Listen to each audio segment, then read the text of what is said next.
Welcome to this video on how to run online events like a real event with NetworkTables. So we directly start. Imagine your attendees get an email like this, where they are invited to actually register themselves for roundtable discussions, one-on-one meetings, and even keynotes or workshops. I click on the link as an attendee, and I can directly see what kind of sessions are available. So here I can go, for example, to a roundtable where already people are sitting. So let's have a look. I can see who else is participating, and I can take my seat, which I do. Great, I'm in. So I can directly go to the main overview again, and I can even sign up for a keynote session or a workshop or breakout session. I can see who else is attending. I can take my seat. So basically this way, it's very easy for me to build up my schedule and have an overview of all kind of sessions that I'm participating in.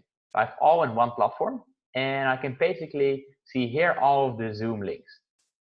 So again, this could be any platform. The nice thing is, instead of having an event where I have to travel to, I can join it from my laptop.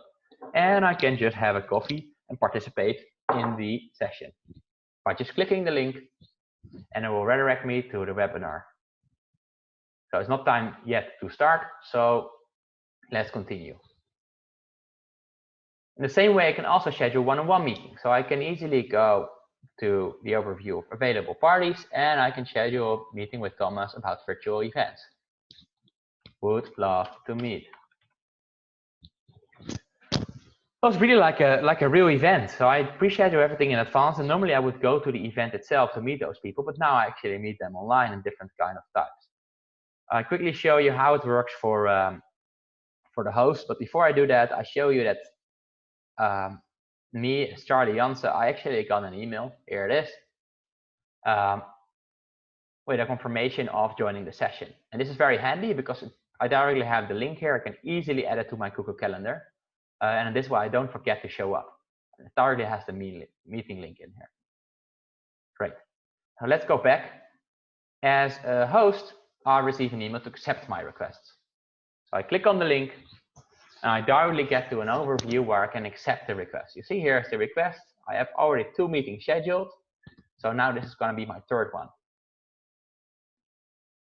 So for me as a host, I'm always having the same link because I have 1 meeting room, and these people are actually attending my meeting room. But for the other person, for example, Charlie Jansen, this person has different links. So let's go back again. Here we go. Charlie Jansen has just received his confirmation, and here's a link to all of the sessions. So here you see, I have different number of Zoom links, for every session a different one. And if I go to a session, I can even see when it's taking place in my local time zone, and there's a direct link to actually join the session. So this is how we make it easy for online events to run like offline events. So quickly, to finish up this video, I'll quickly show you what kind of meeting types we recommend. First of all, online keynotes can be done with Zoom webinars. You have Q&As, polls, chats. You can make people panelists, and people can join up to 1,000 persons. We also recommend online workshops, and also to do it with Zoom webinars, where you can actually make people panelists and make it more interactive, like you see here. So you can give people the audio and the video to actually ask questions. For online roundtables, you can use Zoom rooms, where actually everybody can talk. So it's more like an interactive discussion. And for one-on-one meetings, you should use Zoom meetings and chats. It's just one-on-one. And for every meeting table, you would need a meeting host. Thanks for listening to this video. And if you have any questions and like to run your event online, just reach out to us and set up your free demo. Bye-bye.